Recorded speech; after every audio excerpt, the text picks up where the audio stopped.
aku. Kali ini vlognya vlog ngobrol. Ngobrol bareng aku. Sorry ya, jadi vlognya akhir-akhir ini kebanyakan di rumah terus karena kegiatan aku tuh cuman kerja. Nggak cuman kerja sih, maksudnya kerja full side. Aku tuh ngabisin waktu di luar untuk kerja aja, perjalanan 3 jam bolak-balik terus kerja 8,5 jam. Udah gitu selebihnya 7 jam tidur, 1 jam beres-beres rumah dan masak, udah gitu pergi kerja lagi ya. Jadi vlog kali ini aku mau ceritain gimana susah ribetnya bikin SIM di Jerman sama mahalnya SIM di Jerman. Bisa, kalau aku istilahin ya, bikin SIM di Jerman biayanya tuh bisa buat beli mobil second hand aslinya. Tergantung kemampuan kita ya. Tergantung kemampuan kita. Ada yang paling murah aja bikin SIM di sini tuh jatuhnya bisa paling murah yang aku tanyain ke temen aku yang lulus ujian teori langsung, sekali lulus ujian praktek itu ngabisin 1.500 euro. Wow, banyak banget. Aku nggak tahu ya, aku nanti ngabisin berapa. Jadi teori 14 mata pelajaran aku ngabisin 400 euro. 400 euro itu sekitaran 6.800.000. Udah gitu P3K ya, di sini diwajibkan ikutin P3K.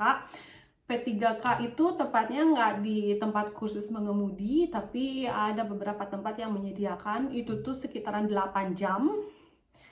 8 jam ngabisin 50 euro, 935 ribuan. Udah gitu normalnya ya, cuman aku dulu tuh sempat mandek. Normalnya setelah teori selesai, 14 mata jam pelajaran selesai, terus kita tuh disuruh belajar, ada F-nya buat ngikutin ujian teori. Ujian teorinya bayar lagi 50 euro, sekitaran 935.000 lagi ya. Jadi hampir sampai sekarang aku tuh udah ngabisin 8.500.000 lebih, 8 juta lebih deh ya. Cuman teori sama ujian doang, praksisnya belum. Nah, untuk praksisnya nanti aku tuh baru minggu kemarin ke tempat mengemudi aku, nggak bisa langsung setelah ujian teori karena tempat praksisnya penuh gara-gara corona kemarin ini. Kan di sini di Jerman lockdown ya hampir 9 bulan lebih, semuanya pada tutup, sekolah mengemudi tutup, dan sekarang tuh membludak, banyak yang mendaftar. Jadi aku di warteliste ya, di waiting list ya, minimal 3 bulan harus nunggu. Itu pun nggak tahu iya atau enggaknya aku bisa dapat praksisnya. Nah, untuk praksisnya sendiri, prakteknya ya, prakteknya sendiri itu ngabisin biaya 1 jam. 1 jamnya itu 1 jam mata pelajaran ya, 45 menit, itu bayarnya 50 euro, 935.000, hampir 1 jam ya. Hampir 1 jam bayar 50 euro.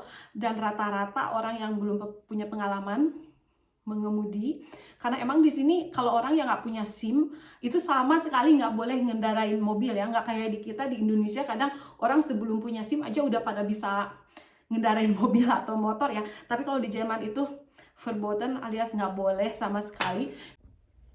Jadi 50 euro satu mata pelajaran, 45 menit, minimal 30 jam, itu bisa nyampe 25.500.000. Itu belum tentu ya, nggak jaminan kita dapat SIM-nya. Karena setelah prakteknya selesai, kita lancar, terus mungkin gurunya bilang, oke, kita bisa udah ikutin teori, ujian teori. Tapi kalau ujian teorinya nggak lulus, berarti kita harus ujian teori lagi, ada kesempatan lagi. Aku nggak tahu berapa kali ya bisanya. Kalau nggak salah sih bisa sampai dapet ya, kalau nggak salah ya. Cuman kan itu nanti bayar lagi. Pengalaman ya, orang-orang yang aku kenal, kayak kolega kayak gitu yang aku tanya, itu tuh bisa sampai ngabisin 3.000 euro. Wah, kebayang itu berapa banyak, bisa beli mobil bekas kalau di kita. Di sini cuma beli SIM, cuma bikin SIM-nya doang ngabisin segitu. Iya, jadi ya begitu, ribet banget sumpah, bener-bener ribet. Aku tuh punya SIM Indonesia dulu tahun 2019, terakhir bulan Maret aku di Indonesia, pulang khusus cuman buat bikin SIM sama belajar mobil, karena aku pikir aku mau bikin SIM di sini, terus aku mau tahu basicnya di mana, kayak gimana di Indonesia. Soalnya kan kalau di kita bisa belajar tanpa SIM ya, kalau di sini kan nggak bisa ya. Kalau di kita bisa belajar pribadi lah, sama siapa yang punya mobil lah, sama ayahnya atau sama teman atau sama siapa. Kalau di sini kan nggak bisa ya. Cuman waktu itu aku khusus mengemudi sih di Indonesia cuma 5 hari doang, 5 hari doang khusus mengemudi yang metik. Udah gitu aku daftar ke Poles, ngikutin ujian teori, nggak tahu ngabisin berapa ya, kalau nggak salah nggak nyampe 1.500.000. Minggu depannya udah langsung dapet SIM, cepet banget. Di sini aku sampai sekarang tuh belum praktek ya, belum sama sekali belum praktek ya, baru selesai ujian teori udah ngabisin 8.500.000. Duit lagi kacau ya, jadilah siap seperti itu.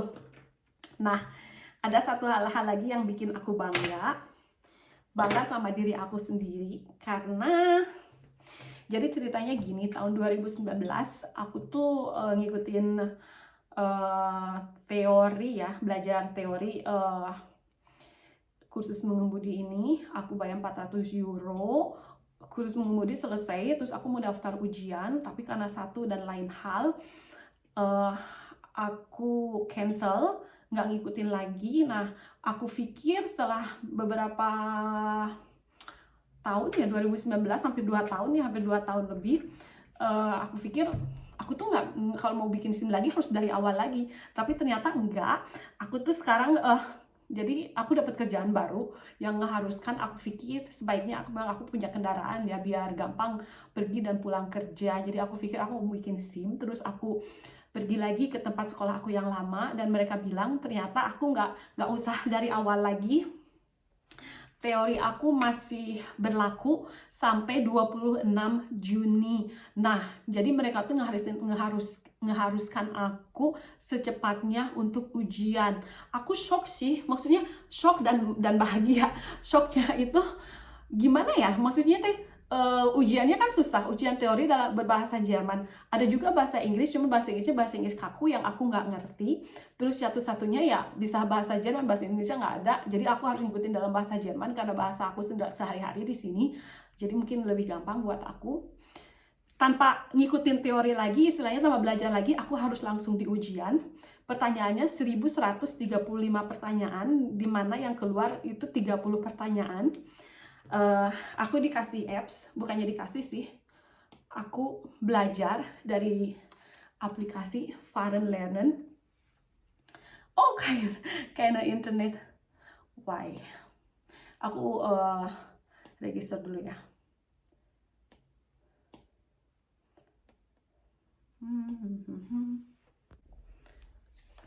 Jadi di sini ada 1135 pertanyaan. 1135 pertanyaan. Banyak apa namanya ya? Apa sih namanya? Kenapa aku suka mendadak lupa kalau ngomong kayak gini? Jadi maksud aku 1135 pertanyaan itu dibagi-bagi berdasarkan kategori. Ada kategori apa ya kalau bahasa Indonesianya? Oke deh, ada kategori keselamatan, ada kategori kayak forward, itu apa ya? Kayak siapa sih yang kalau misalnya di jalan raya, siapa sih yang harus duluan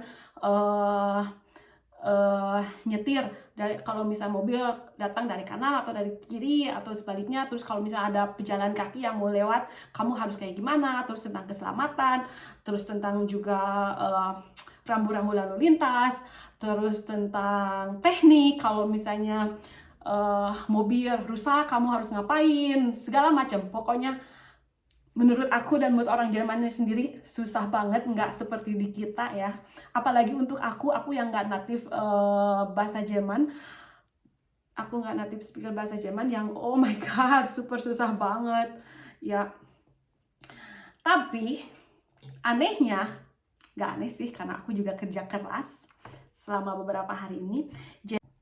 Aku harus secepatnya ngikutin ujian teori ini ya, karena memang masa berlaku mata pelajaran aku yang udah aku pelajarin itu tinggal beberapa hari lagi. Kalau enggak aku harus ngikutin dari awal lagi, harus bayar dari awal lagi, sayang kan uangnya. Nah, aku bilang iya, oke, aku ngikutin lagi. Dan ternyata setelah beberapa dan 4 hari terakhir sebelum aku ngikutin ujian teori yang super susah, aku berhasil ngikutin ujian teori dengan tanpa kesalahan alias 100% lulus. Bangga banget. Bisa dilihat di sini. Ini ada Fehlerpunkte alias jumlah kesalahan semuanya 0 0 0 0 0. Ya, seperti itu.